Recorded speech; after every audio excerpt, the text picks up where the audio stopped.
जय श्री कृष्ण भक्तों, आपका स्वागत है श्रीमद् भागवत गीता के सार में। वसुदेवं सुतं देवं कंसचानूरमर्दनं देवकी परमानन्दं श्रीकृष्ण वन्दे जगद्गुरु। श्रीकृष्ण शरणं गोपाल शरणं श्री कृष्ण शरणं गोपाल शरणं मेरे बांके बिहारी नंदलाल शरणं मेरे बांके बिहारी नंदलाल शरणं श्री कृष्ण शरणं गोपाल शरणं श्री कृष्ण शरणं गोपाल शरणं मेरे बांके बिहारी नंदलाल शरणं मेरे बांके बिहारी नंदलाल शरणं श्री कृष्ण शरणं गोपाल शरणं श्री कृष्ण शरणं गोपाल शरणं मेरे बांके बिहारी नंदलाल शरणं मेरे बांके बिहारी नंदलाल शरणं श्री कृष्ण शरणं गोपाल शरणं श्री कृष्ण शरणं गोपाल शरणं मेरे बांके बिहारी नंदलाल शरणं मेरे बांके बिहारी नंदलाल शरणं। बोल भगवान श्री कृष्ण की जय, श्री नंद के लाला की जय, श्री देवकी नंदन श्री कृष्ण की जय, श्री द्वारकाधीश भगवान श्री कृष्ण की जय। बोल देवादिदेव पूर्ण ब्रह्म भगवान श्री कृष्ण की सदा ही जय। जय श्री कृष्ण भक्तों, हमने श्रवण किया था तीसरा अध्याय। इसमें अर्जुन जी को ये ज्ञान दिया गया कि कर्म योग क्या है और मानव कैसे इस कर्म योग में लिप्त हो जाता है, कर्मों में लिप्त हो जाता है और अपने को अधोगति में पहुंचा देता है। भक्तों, ये सांसारिक जो अट्रैक्शंस हैं, प्लेयर्स हैं, आनंद, हम सांसारिक वस्तुओं का आनंद लेते हैं, ये सब है तो टेम्परेरी। लेकिन जब मन और इंद्रियां इसमें अटक जाती हैं तो ये हम सोचते हैं परमानेंट है, और उसमें जब अटक जाती हैं तो इसे पीछा छुड़ाना कठिन हो जाता है। जैसे कि आप समझिए एक प्रकार से एडिक्शन हो जाती है। अगर कोई ड्रग एडिक्ट है, उसको वो एडिक्शन हो गई, उसको ड्रग लेनी है। कोई रात को स्लीपिंग पिल खाने का आदी हो जाता है तो वो चाहे कुछ ही कर ले, उसको तब तक नींद नहीं आती जब तक वो पिल्स नहीं लेता। और ऐसे ही ये संसार के जो भोग हैं ये एडिक्शन वाले होते हैं, क्योंकि मानव अपने, देखा जाए, ये जितने भी कार्य करता है वो अपने शरीर को सुख पहुंचाने के लिए करता है, उसके एंजॉयमेंट के लिए करता है और शरीर के थ्रू करता है। और एंजॉय कौन करता है? आपका मन एंजॉय करता है।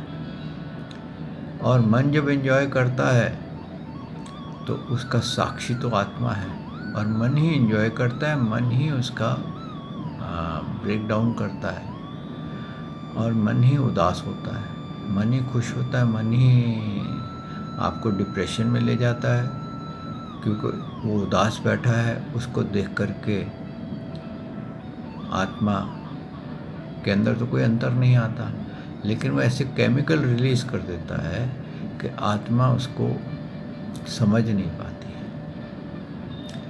जैसे कि आप यूँ समझिए कि आपका बालक है, वो जिद करके बैठा है कि मेरे को रात को क्लब में जाना है, और आप कहते हो नहीं जाना, लेकिन फिर इतनी जिद कर लेता है कि माँ बाप उसको शांत होकर के बैठ जाते हैं, और बाई चांस उसके साथ कोई बुराई हो जाए तो आपको कौन दुखी होगा? माँ बाप दुखी होंगे। कौन भुगतेगा? माँ बाप भुगतेंगे। तो इस तरह से भक्तों, ये जो मन है, ये हमारे को भोगों में लिप्त करके स्वयं खुश भी होता है, दुखी भी होता है।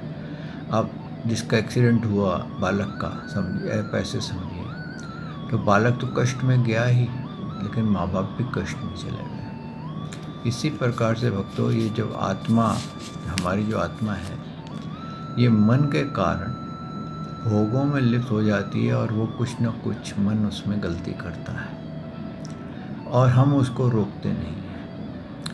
हम कहते हैं ना, हम स्वयं अपने बच्चों को बिगाड़ते हैं, ऐसे ही हम मन को भी बिगाड़ते हैं। और जब वो गलती कर लेता है तो फिर बाद में जब हमारे को भोग भोगने पड़ते हैं, क्योंकि आपको जो जितने भी आप जीवन में हैं, जिस भी मानव योनि में जितने भी हैं, आप देखिए, शारीरिक, सांसारिक, मानसिक, कोई प्राणी ऐसा नहीं है जो इन कष्टों से बाहर हो। तो इसका क्या मतलब है? हमारे प्रारब्ध के कुछ पिछले जन्म के फल जो हम लेके वहाँ से चले हैं, क्योंकि ये जब शरीर छूटता है तो हमारे साथ मन और बुद्धि भी साथ ही जाती है। और जो मन और बुद्धि जब जाती हैं तो मन जब दूसरा शरीर धारण करता है तो वो जो उसके अंदर जो कहते हैं ना इन्फेक्शन आई होती है, या उसके अंदर कोई वायरस आया होता है, वो वायरस फिर फलित होने लग जाता है। जैसे आप यूँ समझिए, कोई ब्लड कैंसर का मरीज़ है, उसका ब्लड किसी दूसरे जो कि ठीक ठाक व्यक्ति है उसको चढ़ा दिया जाए ले करके, और पता ना हो कि इसको ब्लड कैंसर है, तो वो वहाँ पर कैंसर कर देगा। ये HIV है, HIV का कोई पेशेंट है, उससे उसका ब्लड अगर लिया जाए, या उसका इंजेक्शन उसका अगर लगा हो उसको, और वही इंजेक्शन की नीडल ना चेंज करके और दूसरे को लगा दी जाए, तो HIV हो जाता है। तो ऐसे ही भक्तों, हमारा मन जो होता है वो इन्फेक्टेड हो जाता है, और वो जब आत्मा के साथ जाता है तो जिस शरीर में जाता है वहाँ पर भी वो इन्फेक्शन फैला देता है। वो वही अपनी मनमानी करता है, और तब आत्मा उसका कुछ नहीं कर सकती। जैसे बिगड़े हुए बच्चों को माँ बाप कुछ नहीं कर सकते, सिर्फ उसकी सोसाइटी पे दोष देंगे, ये करेंगे, वो करेंगे, इसके अतिरिक्त और कुछ नहीं कर सकते। तो भगवान ने इस प्लेस से, इस व्यवस्था से, जो कि मन ने क्रिएट कर दी है, सिचुएशन जो क्रिएट कर दी है, जिसमें हम समझिए 90% मानव इसमें फंसे हुए हैं, तो उनको निकलने का मार्ग भगवान ने बता दिया कि भाई इनको ऐसे चेक पॉइंट्स बनाओ, अपने विचारों को देखो, क्या विचार, इंद्री क्या विचार ले रही है। आँखें देख रही हैं किसी रूप को, वो रूप को पसंद कर लेता है, मन उसको कहता है इससे दोस्ती करो या इसके साथ ये करो, तो आत्मा से पूछता नहीं है, आत्मा रोकती भी है, लेकिन वो निकल जाता है। और होता क्या है उसका नतीजा? आजकल जितने क्राइम्स हो रहे हैं, रेप्स हो रहे हैं, इसका ये नतीजा हो रहा है। तो बाद में क्या होता है? लीगल चक्कर पड़ जाते हैं, तो कहाँ से कहाँ बंधा। तो या किसी ने आपसे ये कह दिया कि अरे वो फलाना आदमी है ना, वो तेरा घर पे बुरी नज़र रखता है, तो आपके श्रवण इंद्री ने ऐसा कहा, अंदर मन ने उसके अगेंस्ट प्लानिंग कर डाली, एक्शन हो गया। पहले वर्ड्स आए, फिर वर्ड्स मतलब श्रवण आपने किया, फिर आपने उसके ऊपर चिंतन किया, और उसकी प्लानिंग हो गई कि अच्छा इसने ये मेरा ये कर रहा है ना, मैं उसका बेड़ा गर्क करूँ। अब वो प्लानिंग इतनी बड़ी हो गई कि बीच में वो आदमी की डेथ हो गई और एक केस चल पड़ा, बड़े घर के अंदर चले गए, फांसी की तक चले गए। तो हम स्वयं ही मन के अधीन होकर के, इच्छाओं के अधीन होकर के, सुने सुनाए के अधीन होकर के हम फंसते जाते हैं। इसके लिए सबसे सरल चीज़ क्या है कि वर्ड्स आए, आपको पसंद नहीं आए तो आपकी आत्मा उसको चेक पॉइंट बना सकती है कि ये मेरे मतलब की नहीं है। वो बुरी नज़र रखता है, रखने दो। उस ऊपर वाला जो होता है ना, वो जैसी आप एनर्जी रेडिएट करेंगे वो वापस तुम्हारे पास चली जाएगी। तो इसलिए वो घबराता नहीं है। तो इस तरह से भक्तों, जो आदमी डील करने लग जाता है तो वो फंसता नहीं है कभी भी। और यही भगवान ने तीसरे अध्याय में समझाया है और बार बार उसको ये भी कहा है कि तू मेरा चिंतन कर।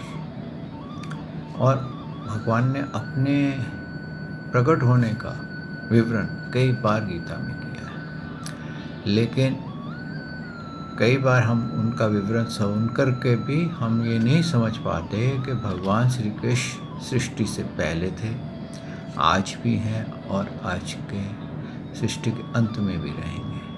जब ये सृष्टि नहीं रहेगी तब भी भगवान श्री कृष्ण रहेंगे।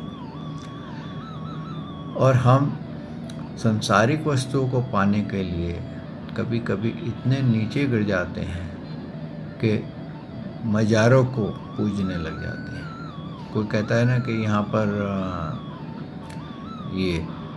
कोई गड्ढा खोदा और वहाँ पर कोई मूर्ति लगा दी, वहाँ कोई मज़ार है या किसी की हड्डियाँ दबी हुई, हम उसी की पूजा करने बैठ जाते हैं, उसी को भगवान मान लेते हैं। हम कभी ये निर्णय नहीं करते, मंथन नहीं करते कि जिसको हम मान रहे हैं इसकी पूजा करने से हमें क्या लाभ होगा। सांसारिक लाभ हो सकता हो जाए, लेकिन मिलेगा वही जो आपके प्रारब्ध में है। हम इस बात को नहीं समझते, लेकिन हमें लगता है कि वहाँ जा कर के हमारा ये कार्य हो गया। अरे वो समय आ गया था, आप वहाँ गए और आपको वो वस्तु मिल गई। भगवान ने यही कहा है, गीता में ही कहा है कि सारे जितने भी फल हैं, जो कोई भी देता है वो मेरे द्वारा ही निर्धारित होते हैं, सिर्फ वो निमित्त होता है। और जब हम ये मंथन कर लें और ये जान जाएं और उसके बावजूद हम भटकें तो फिर हमसे बड़ा बेवकूफ़ कोई नहीं होगा। आइए भक्तों, आज हम चौथे अध्याय में प्रवेश कर रहे हैं। ओम श्री परमात्मने नमः। अथ चतुर्दशो अध्याय। श्री भगवानुवाच इवं विवस्वते योगं प्रोक्तवानहम् अव्ययम् विवस्वान् मन्मे प्राहो मनु इक्ष्वाक्वे अब्रवीत्। श्री भगवान बोले, मैंने इस अविनाशी योग को सूर्य से कहा था और सूर्य ने अपने पुत्र विवस्वत मनु से कहा था और मनु ने अपने पुत्र राजा इक्ष्वाकु से कहा था। परंतु अर्जुन, इस प्रकार परंपरा से प्राप्त हुआ इस योग को राजऋषियों ने जाना, किंतु उसके बाद वह योग बहुत काल से इस पृथ्वी लोक में लुप्त हो गया है। अब देखिए, भगवान ने जब सृष्टि आरंभ हुई, सूर्य कब से हैं? जब से सृष्टि आरंभ हुई है। तो उन्होंने क्या कहा? पहले तो हम ये समझ लें कि सूर्य में भी आत्मा है। जो आप सूर्य देखते हैं, इसमें भी एक आत्मा का वास है, इतने बड़े शरीर में। जैसे हमारी आत्मा जितनी बड़ी है, आप देखिए चोटी में भी वही आत्मा है, उसी जो मानव में है। और मानव में जितनी जो आत्मा है, हाथी में भी वही आत्मा है। और बड़े बड़े जो व्हेल मछलियाँ होती हैं, उनमें भी वही आत्मा है। आत्मा का साइज उतना ही है। तो इस तरह से इससे पता चलता है कि सूर्य देव जो है वो लाइव है। जो हमारे हिंदुओं में सूर्य नमस्कार होता है या सूर्य की पूजा होती है, इसलिए होती है कि वो लाइव है। और जो लाइव होता है वो किसी ना किसी तरीके से हमारे को पॉजिटिव एनर्जी देता है। हमारा क्या है, सूर्य देव जो हैं हमें रोज़ अगर आप गौर करें तो आपको एक नया जीवन देते हैं। जब सूर्य उदय होता है तो आप क्या करते हैं, आप रात को सोए होते हैं, सुबह उठते हैं तो क्या करते हैं, ब्रश करते हैं, नहाते धोते अपने आप को संवारते हैं, फिर ब्रेकफास्ट करते हैं, फिर आप लंच करते हैं, फिर शाम की चाय पीते हैं, फिर रात का डिनर करते हैं और फिर सो जाते हैं। तो आपका एक दिन का दिनचर्या यही है मान लीजिए, या आप ऑफिस गए, ये वो जो भी आप रूटीन कर रहे हैं वो भी हो गया। लेकिन आप जब सोए तो आपका जीवन का एक दिन समाप्त हो गया, नेक्स्ट दिन नया दिन मिला। अब वो दिन अच्छा भी हो सकता है, बुरा भी हो सकता है। तो सूर्य देव आपको हर रोज़ एक नया जीवन देते हैं और नए जीवन के साथ आपके शरीर को ऊर्जा देते हैं, जिससे आपका शरीर स्वस्थ रहता है। अगर सूर्य कहते हैं ना कुछ सेकंड के लिए या कुछ एक मिनट के लिए भी लेट हो जाए या थोड़ी ज़्यादा देर के लिए लेट हो जाए तो ऐसी बीमारी आ जाएगी, ऐसा वायरस आ जाएगा कि ये सृष्टि को, ये पृथ्वी के लोगों को नाश कर सके। तो इसका मतलब सूर्य में आत्मा है और सूर्य ने अपनी परंपरा से ये जो योग है, उन्होंने अपने पुत्र, सूर्य के पुत्र मनु थे, राजा इक्ष्वाकु, और विवस्वत मनु थे, उन्होंने अपने पुत्र राजा इक्ष्वाकु को दिया। तो ये क्या हो गया कि ये ज्ञान जो था पीढ़ी दर पीढ़ी चला। आप यूँ समझिए कि आपके जो पावर हाउस है, वो बहुत बड़ा जो पावर हाउस है हमारा, आप समझिए भाखड़ा डैम में हमारा सबसे बड़ा पावर हाउस है इंडिया में। वहाँ से वो करंट चलता है, पहले पंजाब में आता है, पंजाब से होते साउथ में चेन्नई तक चला जाता है, आगे भी चला जाता है। तो ये इस तरह, लेकिन करंट जो है उसके अंदर कोई अंतर नहीं आता। तो इस प्रकार से ये आया और रास्ते में क्या बोले वो, भगवान ने बोला कि ये बीच में ब्रेक डाउन हो गई, यानी कि अगर रास्ते में उसकी तारें कट गई, समझिए आप जैसे ही वो राजस्थान में घुसा या वहाँ तार वहाँ टूट गई, तो क्या वो वहीं रुक गया। जो ये योग है वो वहीं का वहीं रुका रहा। और उसके बाद क्या हुआ, लोगों ने सोचा करंट है ही नहीं, फिर उन्होंने अपने कोई और ऑल्टरनेट्स बना लिए।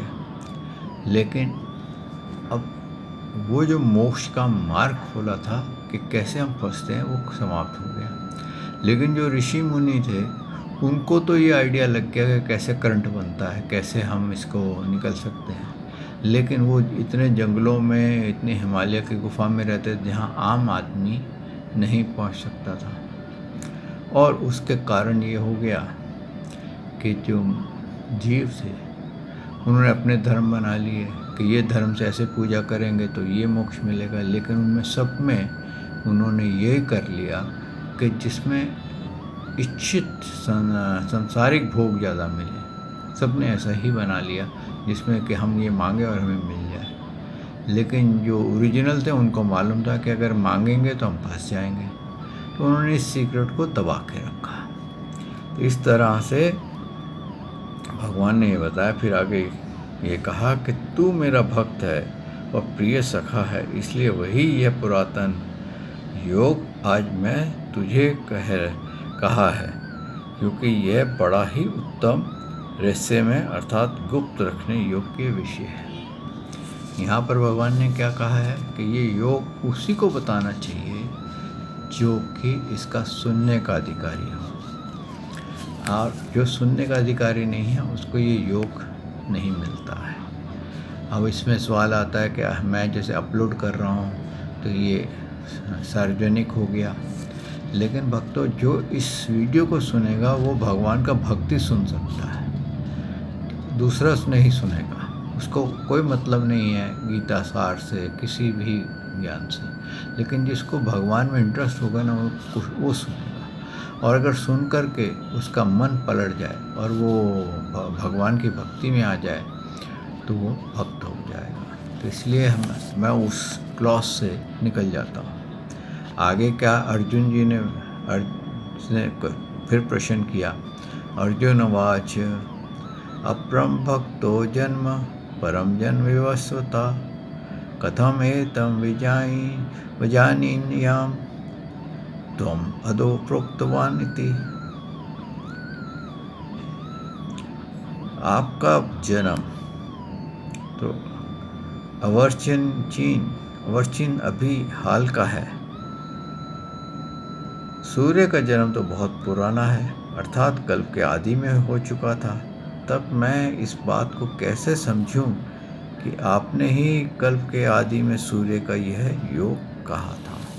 अब यहाँ पर सवाल यह है क्योंकि अर्जुन भगवान को मानव मानता है, श्रेष्ठ मानव मानता है, लेकिन उसने अभी तक भगवान नहीं माना था। लेकिन उसको ये मालूम था इनके पास स्पेशल पावर्स हैं कुछ, इसलिए उसने ये प्रश्न किया। और ऐसे हर एक के मन में आएगा भगवान तो 5000 साल पहले आए हैं, तो ये इतना पुराना कैसे हो सकता है। जो भगवान को मानव मानते हैं या ये समझते हैं कि उन्होंने मानव शरीर धारण किया होता। बहुत से आदमियों को ये है मिसअंडरस्टैंडिंग है कि भगवान शरीर धारण करते हैं और शरीर धारण करने के बाद उनमें जो लाइट होती है, जो पावर होती है, वो वापस चली जाती है। जैसे कि आप मटके पड़े हों, उसके अंदर आप बहुत देखेंगे बहुत सारे सूर्य हैं, तो अगर मटका तोड़ दिया जाए तो वो सूर्य जो उसमें दिख रहा है वो कहाँ चला गया, वापस सूर्य में चला गया, ख़त्म हो गया।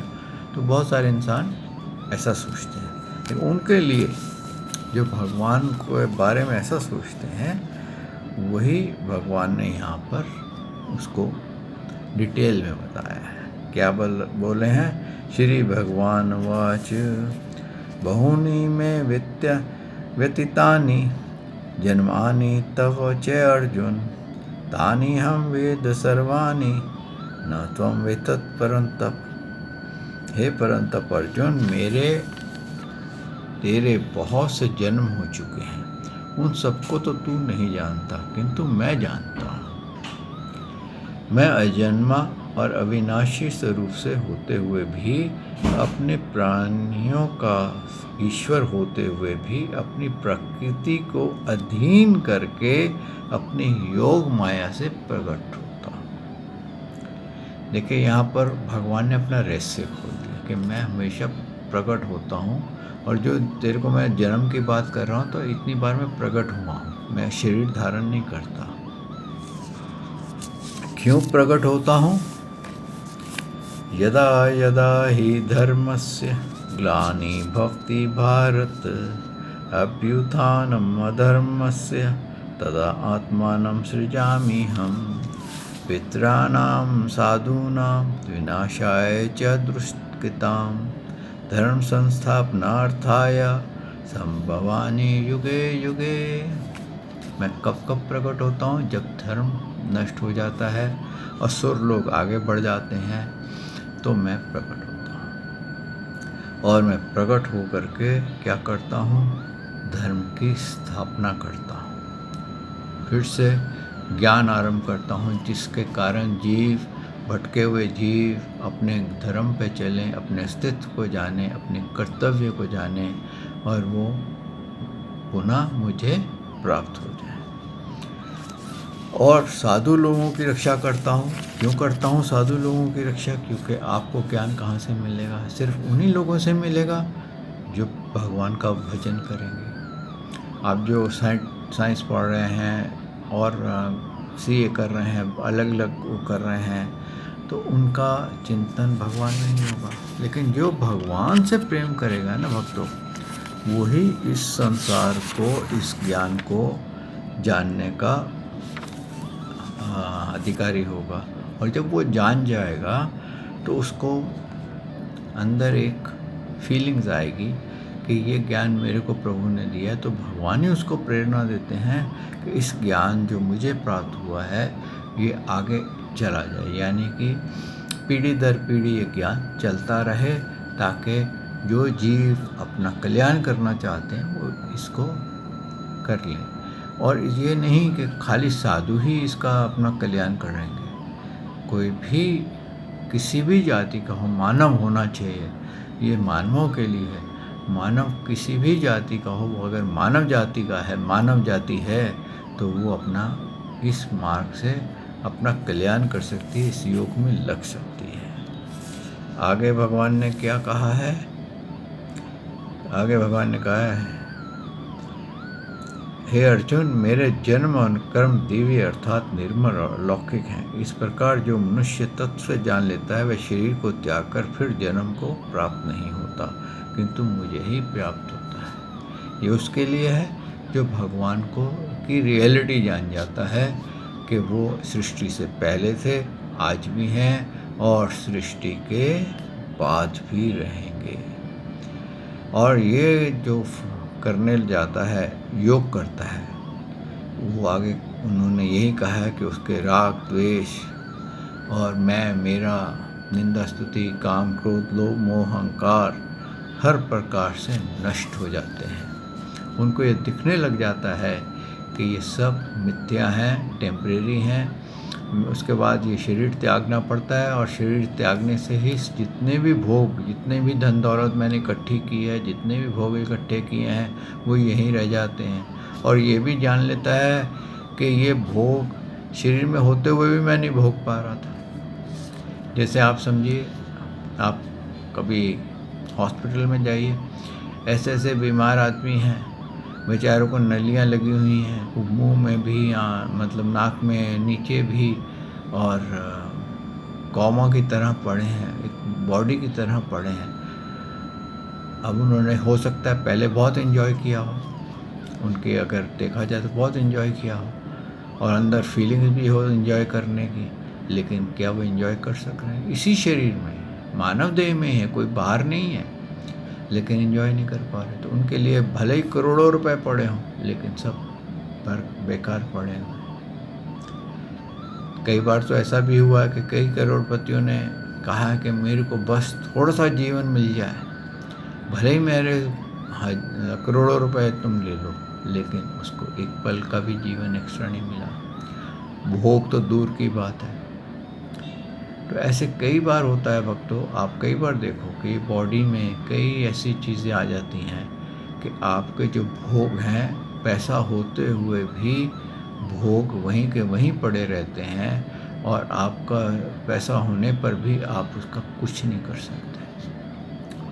जैसे कईयों को बीमारी होती है, वो घी नहीं खा सकते, वो फ्राइड नहीं खा सकते, उबला हुआ खाएंगे। मेरे को अभी तक याद है कि एक बहुत बड़े एक्टर की मदर थी, वो एक हॉस्पिटल था लीलावती में एडमिट थी। उसको क्या दिया जाता था कि उसको उबली हुई सब्जी का सूप दिया जाता था, और उसकी जो दाई थी, यानी कि केयर टेकर जो लेडी थी उसके साथ, वो क्या पीती थी? वो क्रैब सूप पीती थी, जो कि बहुत महंगा होता है। अब देखिए, जो मालकिन है वो तो उबला हुआ पानी पीती थी सब्जियों का, और जो नौकर है वो खेकड़े का सूप पीती थी, और खूब अच्छा खाना खाती थी। तो मानव वो भी था, मानव वो भी था, लेकिन उसके शरीर ने उसको मना कर दिया।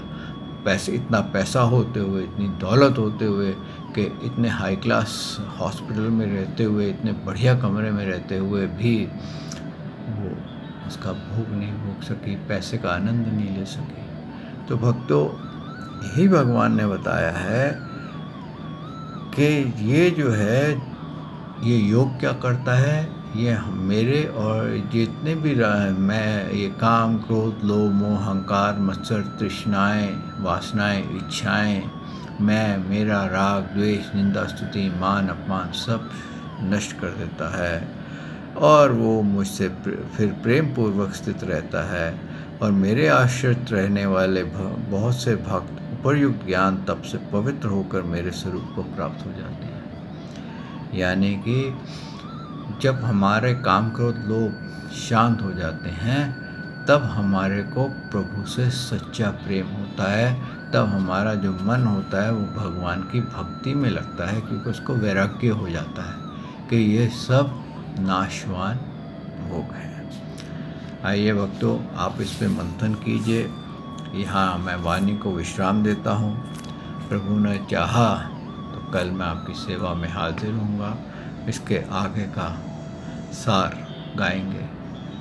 श्री कृष्ण शरणम गोपाल शरणम, श्री कृष्ण शरणम गोपाल शरणम, मेरे बाके बिहारी नंदलाल शरणम, मेरे के बिहारी नंदलाल शरणम, श्री कृष्ण शरणम गोपाल शरणम, श्री कृष्ण शरणम गोपाल शरणम, मेरे बाके बिहारी नंदलाल शरणम, मेरे बाके बिहारी नंदलाल शरणम। बोल भगवान श्री कृष्ण की जय, श्री नंद के लाला की जय, श्री देव की नंदन श्री कृष्ण की जय। बोल देवादिदेव पूर्ण ब्रह्म भगवान श्री कृष्ण की सदा ही जय। जय श्री कृष्ण भक्तों।